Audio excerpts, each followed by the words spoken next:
Welcome back to the Deep Dive. Today we are tackling, well, something huge. A really deep dive into maybe the four most world-changing years in modern European history. We're talking about the Great French Revolution, specifically that incredibly intense period from 1789 to 1793. Exactly. And this isn't just about, the usual images, guillotines, kings losing their heads. We want to get under the surface, understand the sheer collapse, socially and economically, that made a revolution almost inevitable. And crucially, how the political movement that emerged, well, it ended up fighting itself. It wasn't one unified thing. Right. We've looked at sources that really hammer home this one core idea. The revolution wasn't a single movement at all. That's probably the most vital takeaway for you today. Think of it like this. The French Revolution happened because two very different currents, two powerful forces smashed together, and ultimately they couldn't coexist. Okay, so what are these two currents? Well, first, you had what we can call the current of ideas. This was largely driven by the educated middle classes. Think philosophers, lawyers, merchants, people who'd read Enlightenment thinkers. People who understood concepts like rights, who wanted political change, a constitution. Precisely. They felt capable of governing, and they wanted a system that reflected that. They were conscious of their rights, their potential. That sounds like the more intellectual side of things, the Declaration of the Rights of Man, that sort of thing. But you're saying that wasn't enough on its own. Absolutely not. It wouldn't have ignited anything, not without the second force, Yeah. the current of action. This was visceral, raw power coming from the huge majority of France, the peasants in the countryside, the workers in the towns. And they weren't debating philosophy. No, they weren't reading Locke. Their motivation was immediate crushing need, land hunger, desperate need for land, crushing debt, and just the basic daily hope of finding enough food to survive, alleviating misery. Okay, so our goal here, for you listening, is to figure out how these two currents, one about political ideals, the other about sheer survival, how they managed to merge, even briefly, to just completely shatter the old system, the ancient regime. And then, just as importantly, track why they inevitably pulled apart, why their different goals led to this constant, often bloody struggle within the revolution itself. Right. So to really grasp the power of that current of action, we need to face the reality of life for most French people before 1789. It wasn't just like a temporary downturn, it was structural. Oh, it was fundamentally broken. A nightmare of extraction, really. Imagine being a peasant in, say, the 1780s. You farm your little plot of land. Right. That everything you produce is constantly being taken. First, the state hits you with taxes, the hated Gabelle salt tax, loads of others. Okay, so the government takes its cut. Then you owe rent and other payments, often a share of your actual crops, to the local feudal lord. Plus, you might owe them forced labor days, the corvée. Ugh. Okay, Lord gets his share too. And third, don't forget the church. You owe the tithe, usually a tenth of your harvest, to the clergy. Wow. So even if you had a decent harvest, after the state, the Lord, and the church took their parts? There was precious little left. You're paying percentages all over the place. And whatever tiny bit remained, well, that often had to go towards buying essentials you couldn't grow, mainly bread. It sounds designed to keep people poor. It basically was. It created chronic misery, precariousness. We actually have data. In 1777, over 1 million people, 1.1 million, were officially listed as beggars. Famine wasn't an occasional disaster, it was a constant threat. And you mentioned bread. That seems to be the flashpoint, the thing that made the misery unbearable. Bread was everything. For a city worker, bread could easily eat up half 50% of their daily wage. Half their income just on bread. On a good day. Now imagine a bad harvest, and harvests failed regularly in the mid-18th century. The price of grain spikes. Suddenly, that bread might cost 80, maybe 90% of your wage. Which means Starvation. Immediate, desperate starvation. That's why bread riots weren't really ideological protests back then. They were acts of sheer survival, people fighting for their lives. it's hard to even imagine that level of desperation. But the sources also mention something interesting within this sea of poverty. A slightly better off group of peasants started to emerge. Yes, and this is a really crucial point, actually. While the poorest were just trying not to starve, you did have some village farmers who'd maybe managed to lease better land, or perhaps benefited as some noble estates started to break up a bit. So not rich, but not destitute either. Exactly. Maybe a little better educated, maybe better connected locally. They'd saved a little capital. And their motivation wasn't just survival. It was about ownership, about profit. They wanted to get rid of the feudal burdens, not just because they were humiliating, but because they were bad for business. And they became important voices. They became the first voices demanding the complete abolition of feudal rights, and critically, without paying the lords any compensation. They kind of provided the leadership, the intellectual push for the big peasant revolts that followed. Okay, so that's the situation on the ground, the explosive potential. Now let's look at the center, the king, Louis VI. Often portrayed as just weak or indecisive, but you're saying the sources show more active resistance. Absolutely. He wasn't just dithering. For 15 years, Louis XVI actively fought against any reform that would genuinely limit his own power. It's quite telling. When his own finance minister, Necker, suggested the king might need to act as an intermediary between the different social orders. Like a mediator. Yes. Louis VI's response was basically, no, it's essential to my authority that I'm not an intermediary. I have to be at the head. He fundamentally believed in his divine right, his absolute power. He wasn't willing to become a constitutional monarch. And the attempts at reform that did happen, like under Turgot, they fizzled out. Turgot, who was finance minister from 1774 to 76, was maybe the last real chance for top-down reform. He did things like free up the grain trade, abolish the corvée. Things that chipped away at old privileges. Right, radical ideas for the time. But they were limited. And worse, they raised people's hopes. People started thinking, okay, maybe the king is finally going to fix things. But then he got cold feet. Totally. When Turgot suggested creating provincial assemblies, basically a step towards some kind of national representation, even if dominated by property owners, Louis VI then panicked. He saw it limiting his power, so he sacked Turgot.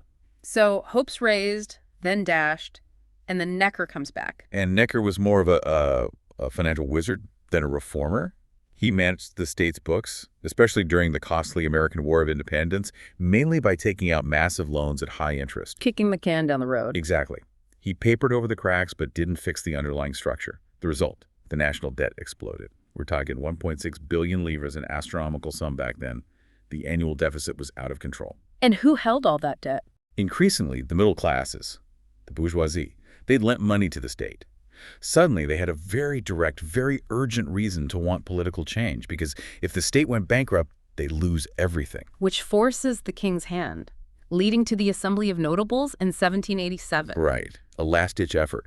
Louis VI basically got the top nobles and clergy together, hoping they'd agree to pay more taxes to save the state. How did that go? Predictably terribly. The Assembly confirmed, publicly, that the kingdom was flat broke. But did the nobles and clergy offer to sacrifice? Absolutely not. They refused point blank to give up their privileges. So it backfired completely. Massively. It just showed everyone how selfish the elite were and destroyed whatever remaining trust people had in the monarchy and the privileged orders. The center wasn't just weak, it was paralyzed by its own refusal to adapt. Okay, so the financial crisis is undeniable. The elite won't budge. The political crisis really kicks off when the courts, the parliaments, start blocking the king's attempts to force new taxes through, especially the Parliament of Paris. Yeah, and it's important to clarify what these parliaments were. They weren't like modern parliaments, not elected legislative bodies. They were high courts, made up of hereditary judges, mostly nobles. So conservative bodies, really. Very conservative. When the Paris Parliament refused to register the king's new tax laws in 1787, they were mainly defending their own aristocratic tax exemptions. They weren't trying to be revolutionary. But the public saw them resisting the king. And they suddenly became wildly popular, almost accidentally. This refusal sparked some early protests, mostly among the sort of lower middle classes in Paris. And it didn't stay confined to Paris. No, that's the key. The unrest spread to the provinces, and there it merged with the existing misery, the bread shortages. It became genuinely popular uprisings. The events in Dauphine, particularly in Grenoble in 1788, were a major turning point. Grenoble, what happened there? Well, the king tried to dissolve the local parliament. The people just exploded. They rang the tocsin, the alarm bell. Peasants streamed in from the countryside. Yeah. It turned into a street fight against the royal troops. And the ordinary people were leading this. Absolutely. Sources mention women being central to the fighting. Yeah. They actually forced the military commander to back down and revoke the king's edict. But here's the really telling part. Go on. The crowd then had to basically hunt down the members of the parliament who were hiding. They dragged them out and sort of held them captive. Wait, why? They were fighting for the parliament, weren't they? Ostensibly, yes. But they needed the parliament members there to give the whole uprising a veneer of legality. The people understood instinctively perhaps, that they needed these middle-class lawyers and judges to translate their raw action into some kind of political legitimacy. Ah, I see. So the popular force needed the middle class framework. Exactly. It perfectly illustrates the dynamic we're talking about. These popular revolts, fueled by desperation, provided the raw power, the new elements, as one source puts it. That gave the much more cautious middle classes the courage they needed to actually stand up to the king and the court. The revolution of ideas needed the revolution of hunger to actually happen. And all this pressure finally forces Louis XVI to do the unthinkable call the States General for May 1789, the first time in 175 years. A huge moment. Yeah. But even then, the king and Necker completely fumbled the political setup. How so? Well, they agreed to double the number of representatives for the Third Estate. The commoners, basically everyone who wasn't nobility or clergy. That sounded good. Okay. But then they insisted that voting would be by order, not by head, meaning the First Estate, clergy, and Second Estate, nobility, could still outvote the Third Estate 2-1. It made doubling the numbers totally meaningless. So they gave with one hand and took away with the other, alienating the Third Estate right at the start. Precisely. And remember, public anger was already sky high because of things like the Réveillon affair, a violent clash over wages in Paris, and the ongoing crippling bread shortages. The mood was volatile. So when they finally meet on May 5th, the Third Estate is in no mood for compromise. Not at all. Feeling the pressure and energy from the streets, they did something incredibly bold. On June 17th, they just declared themselves the National Assembly, basically saying, we represent France. A direct challenge to the king's authority. A fundamental challenge. When the king tried to lock them out of their meeting hall, they famously moved to a nearby tennis court and took a tennis court oath on June 20th, swearing they wouldn't leave until France had a constitution. The king must have tried to regain control. He did. He called a royal session on June 23rd, tried to lay down the law, annul the assembly's decisions, but he made one absolutely fatal mistake. Which was? He explicitly declared that all feudal rights, the rents, the dues owed to lords, the tithes to the church, were absolutely and forever inviolable. Wow. He drew a line in the sand. A fatal line. In that moment, he tied the fate of the monarchy itself directly to preserving the old exploitative economic system. He sided with the landlords against the vast majority of the population. There was no going back from that. Which makes the eruption of July 14th seem almost inevitable, doesn't it? The court was clearly planning a crackdown, moving troops around Paris. The people knew a counter-revolution was coming, and they were starving. Famine was hitting hard again. They needed weapons to defend themselves and the assembly. So the storming of the Bastille. It was less about freeing the handful of prisoners inside and much more about seizing the gunpowder and weapons stored in the fortress. It was a strategic necessity for the people.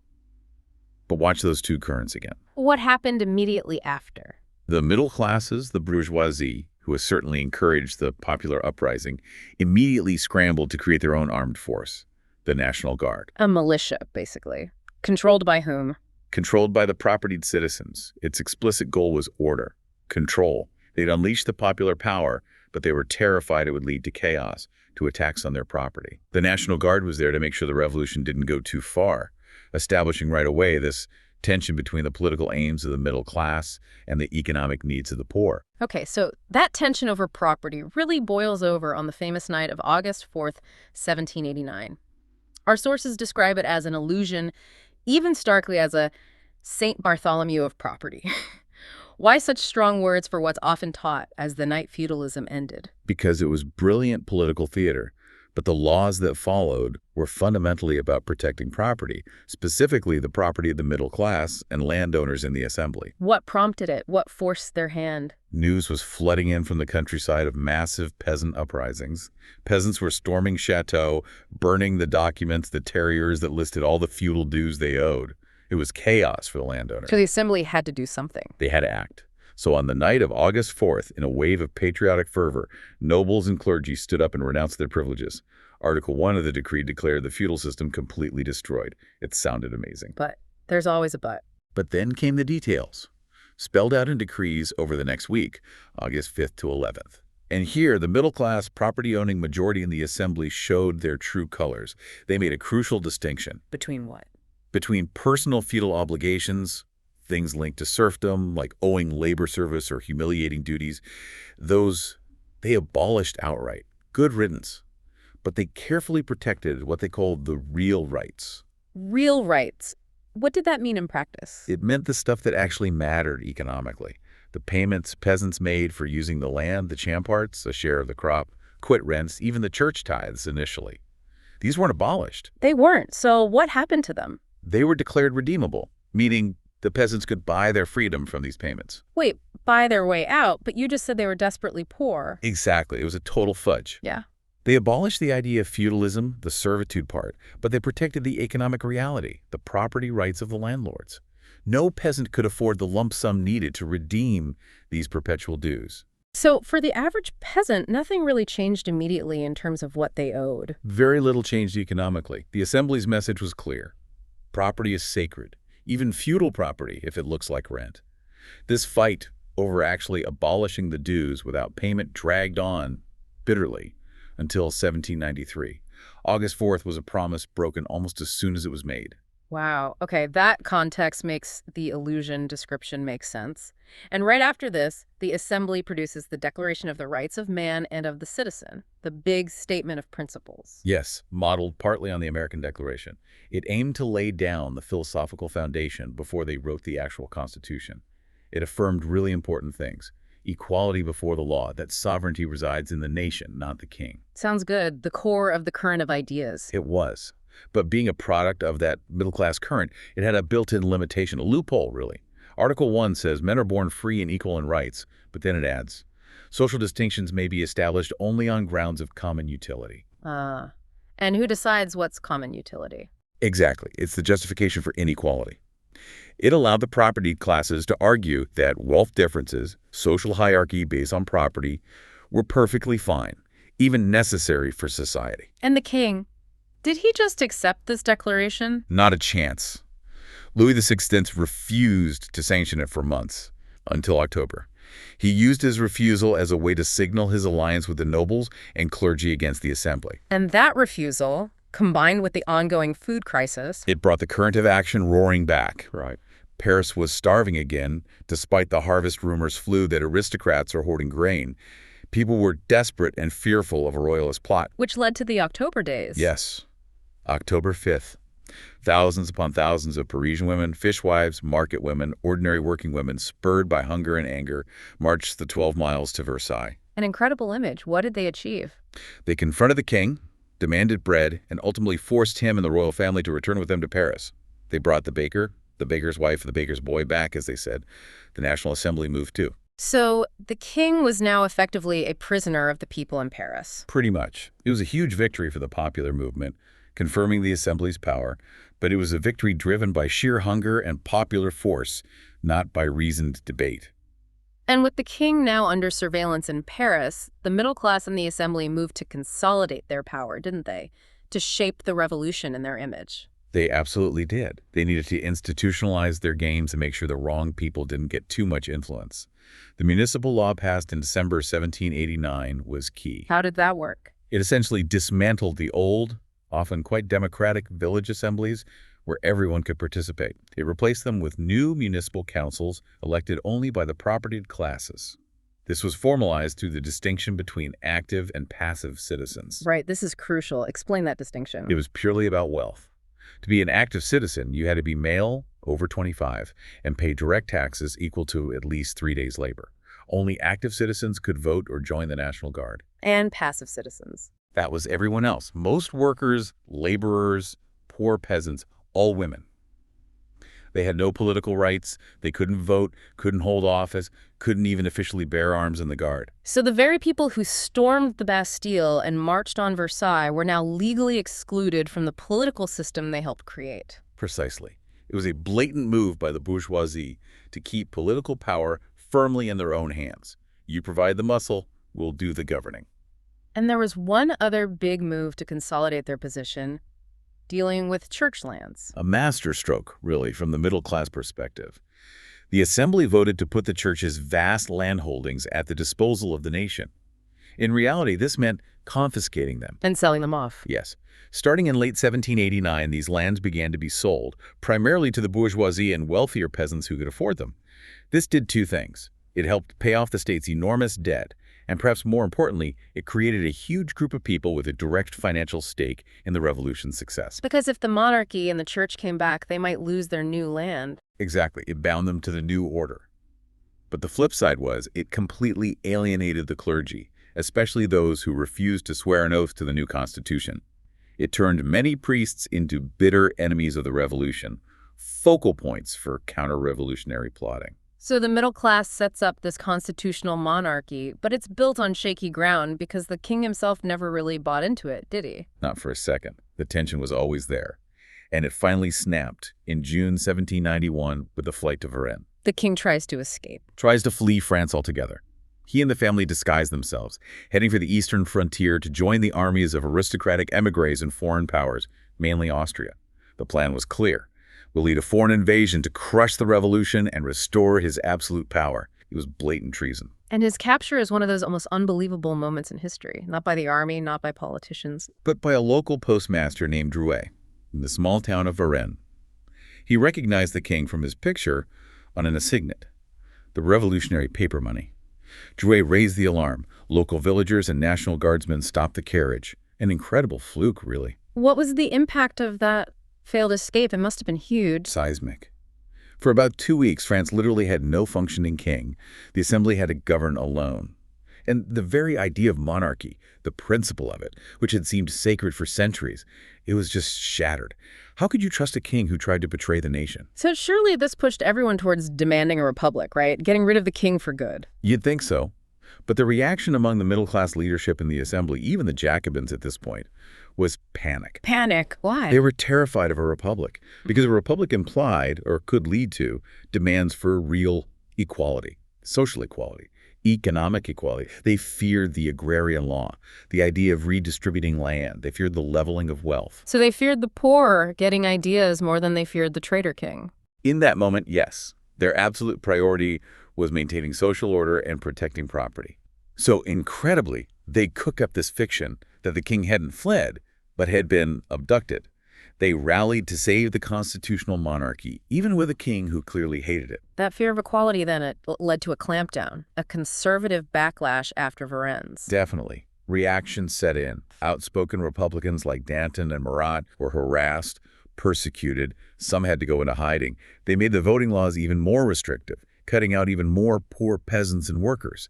Even figures we think of as radical later, like Robespierre, were very cautious then. They were desperate to stop the revolution from going any further down the road towards social upheaval. Keep order, protect property. But trying to prop up a discredited king just emboldened the counter-revolutionaries, didn't it? Leading to the final crisis in 1792.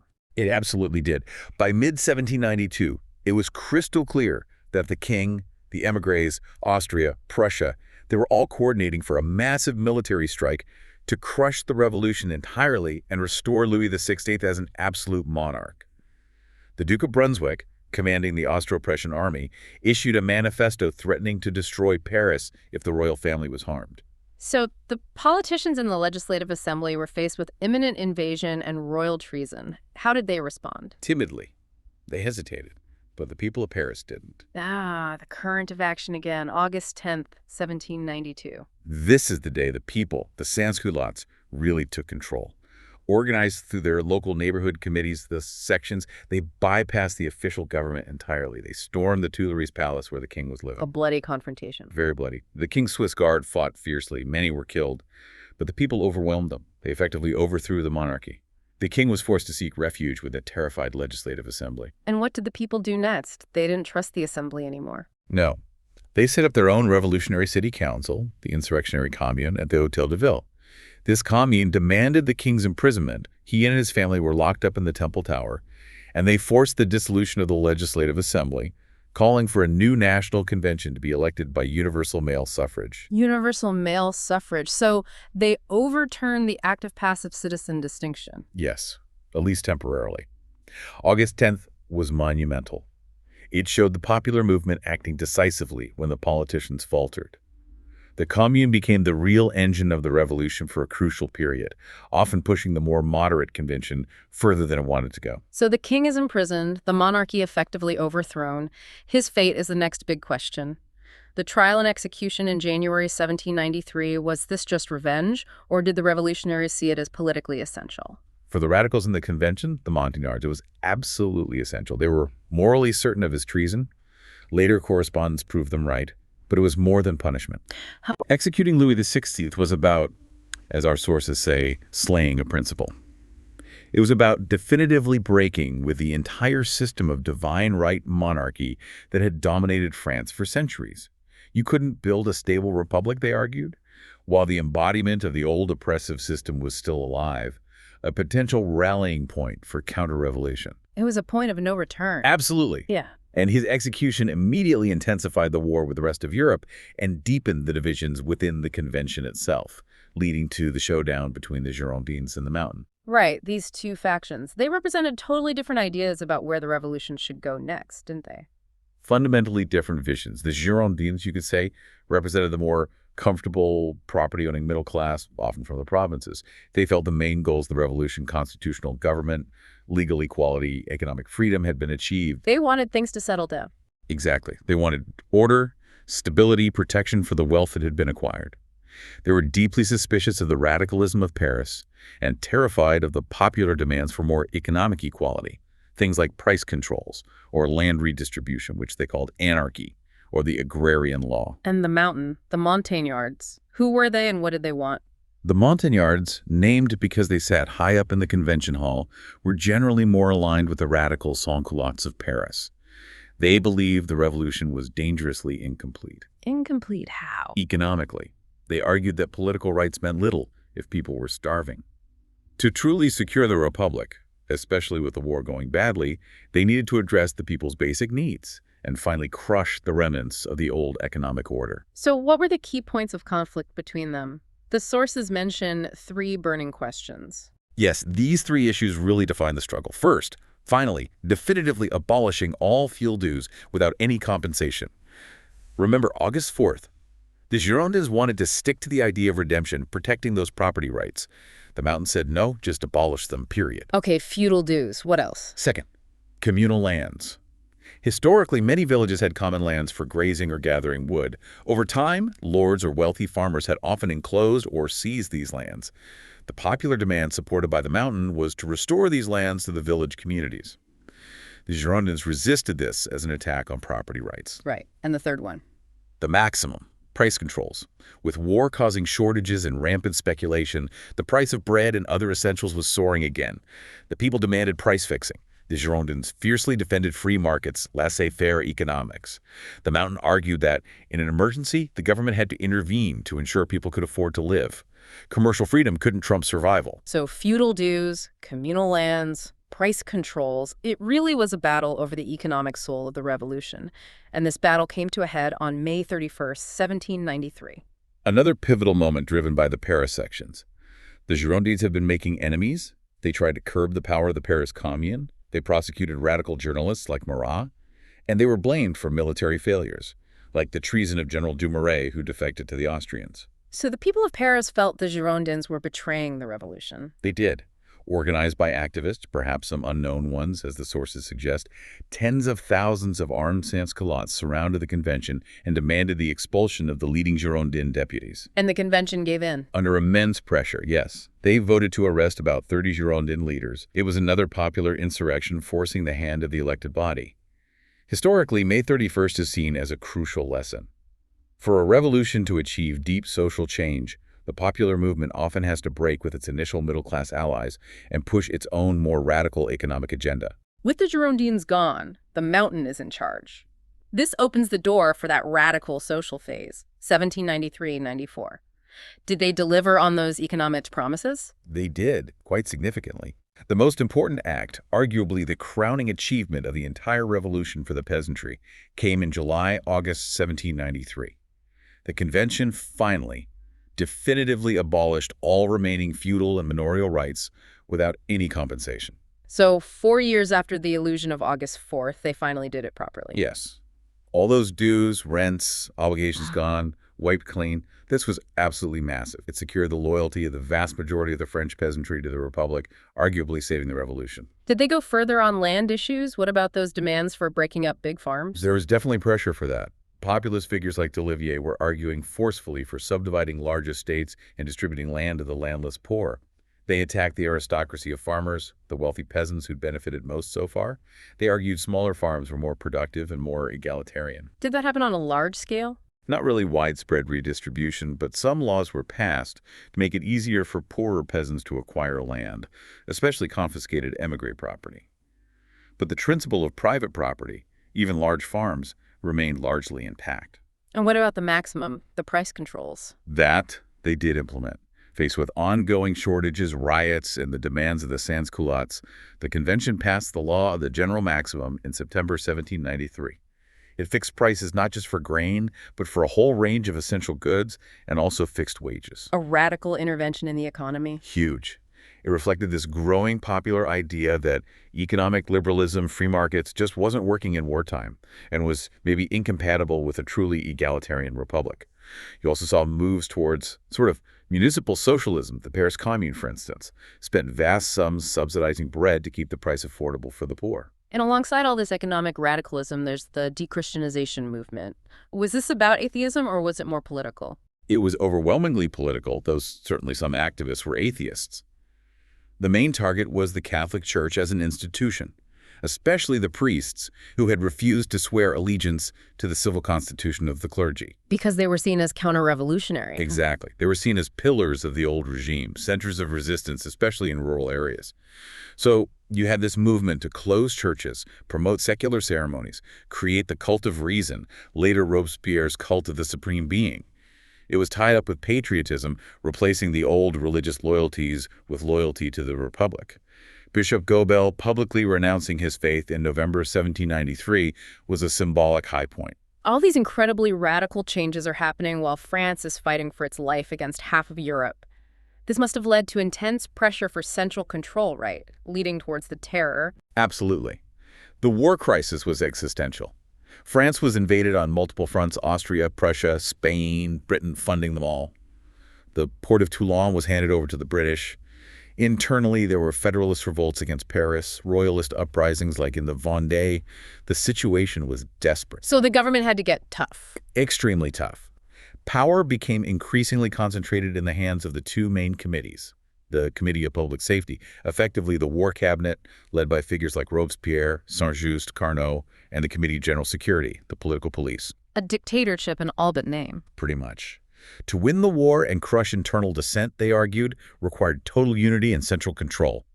And crucially, they started to see the very source of the radical energy, the popular democratic societies, the Paris sections, as potential threats to that unity, as too independent, too unruly. So the central government turned against the popular movement that put it in power. That's the tragic irony. In the spring of 1794, Robespierre and the committee moved to eliminate perceived rivals on both flanks. First, they crushed the Hébertists, the ultra-radicals, who were pushing for more social leveling and aggressive de-Christianization. They were seen as anarchic, threatening order. Executed them. Yes. Hébert, Chaumette, leaders of the Commune, were guillotined. Then, just weeks later, they turned on the Dantonists, the more moderate faction led by Danton and Desmoulins, who were calling for an easing of the terror and peace negotiations. They were accused of corruption and counter-revolution. Also guillotined. Also guillotined. By eliminating both the ultras and the indulgents, Robespierre's faction consolidated total control. But they did it at the cost of silencing the most vibrant popular voices and alienating huge parts of their former base. And this consolidation directly fueled the intensification of the terror. Yes, the so-called Great Terror in the summer of 1794. With internal opposition silenced, the revolutionary tribunals became ruthlessly efficient. Over 1,300 people were executed in Paris in just 6 weeks before Robespierre's own fall. Critically, the government also moved to stifle the independence of the Paris sections, purging their leadership, banning unauthorized meetings, turning them into rubber stamps for the committee. So the very heart of the popular revolution was deliberately stopped. It was. As the historian Michelet famously wrote, the death of the vibrant independent sections was the death of the revolution itself, at least its popular democratic phase. The terror saved France from invasion, perhaps, but it also devoured the revolution's own children and paved the way for reaction. And that reaction came swiftly. Robespierre's fall on the 9th Thermidor, late July 1794, marks the end of that radical phase, doesn't it? It does. The convention turned on him, fearing he'd purged them next. His execution signaled that the property-owning classes, the survivors of the Girondins and the moderates, were back in charge. A period of reaction, the Thermidorian reaction, began almost immediately. Price controls were scrapped, radicals were suppressed, the wealthy flaunted their riches again. But they didn't bring back the king or feudalism, did they? Some gains were locked in. Critically, no. The core political gains of 1789, the abolition of feudalism, legal equality, at least for men, the principle of national sovereignty, the massive transfer of land, those were largely preserved.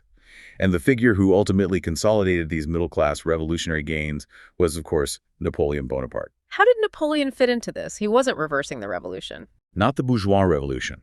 He rose to power through the military chaos following Thermidor. He provided the order and stability the propertied classes craved. He didn't restore the ancient regime.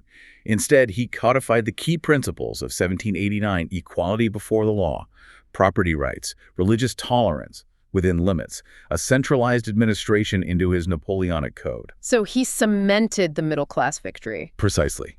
He created a powerful, efficient state based on those principles. Of course, he also crowned himself emperor and dragged France and Europe through more than a decade of devastating wars, ultimately leading to exhaustion and defeat. But he exported many of the revolution's legal and administrative reforms across the continent. Let's zoom out then. Beyond Napoleon, what's the really long-term global legacy of those 4 years, 1789, 1793? It's immense, really. Two huge things stand out. First, the end of serfdom and feudalism as the dominant system in Europe. How did the French Revolution cause that elsewhere? The actions of the French peasants in '89, burning the chateau, refusing dues, and the final legal abolition in '93. This inspired peasant movements elsewhere. And then, Napoleon's armies literally carried these reforms across Europe. They abolished feudalism where they conquered. Even after Napoleon's fall, the old system couldn't really be put back together. It forced reforms in Spain, Italy, Prussia by 1848, and eventually even Russia abolished serfdom in 1861. So a domino effect across a century. What's the second major legacy? The death blow to absolute monarchy based on divine right. The execution of Louis XVI, the establishment of a republic, even Napoleon's merit-based empire. It showed that the old justification for rule was finished. Over the next century, constitutional monarchies or republics, with representative assemblies dominated by the middle classes, gradually replaced absolutism across most of Europe. So the political and economic goals of the middle-class current of ideas largely triumphed in the long run. But what about the current of action? The demands for deeper economic equality that got crushed in '94, did they just disappear? Not at all. That's the final, maybe most forward-looking legacy. The ideas of the radical egalitarians, Jacques Roux, the Arages, later Gracchus Babeuf with his conspiracy of equals, demanding communal ownership. These ideas didn't die with the terror. They went underground. Exactly. They were kept alive in secret societies throughout the early 19th century, influencing thinkers like Blanqui. And they directly fed into the development of modern socialism and communism later in the century. These movements explicitly saw themselves as trying to complete the work the French Revolution started, but failed to finish extending the promise of equality from the purely legal and political sphere into the economic and social realm. Hashtag 8 out of the outro. So when you look back, the Great Revolution presents this immense, powerful contradiction, doesn't it? It was incredibly successful at destroying the old world absolutism, feudalism, divine right. Gone. But in its place, it created a very powerful, centralized modern state, and it entrenched the power of a new ruling class, the propertied bourgeoisie. Setting the stage for all the struggles over economic inequality that have defined the last 2 centuries. Precisely. That tension between political liberty and economic equality, which exploded between the Girondins and the Mountain, is still arguably the central fault line in Western politics. So for you listening, tracking those two currents, ideas, and action really shows that beneath the grand principles and famous events, the revolution was this constant, messy, violent struggle over fundamental questions. Who gets to be a citizen? Who controls the land? Who gets to eat? It always comes back to property and basic needs. And maybe a final thought to leave you with. Think about the legacy of those passive citizens. The middle-class revolutionaries deliberately wrote them out of the political system, fearing their demands for economic leveling. Right, they feared the agrarian law. Yet it was precisely the threat and the reality of those passive citizens taking action, storming the Bastille, marching on Versailles, purging the Girondins that drove the revolution forward at its most critical moments. It was their willingness to break the rules, to act outside the Constitution for economic justice, that ultimately abolished feudalism and brought down the monarchy. So the provocative question is, in moments of real crisis, does ultimate political power actually lie not with those who follow the rules, but with those who are willing and able to break them to demand their fundamental economic survival? Something to definitely think about. Indeed. A fascinating and complex period. Thank you for joining us on this deep dive.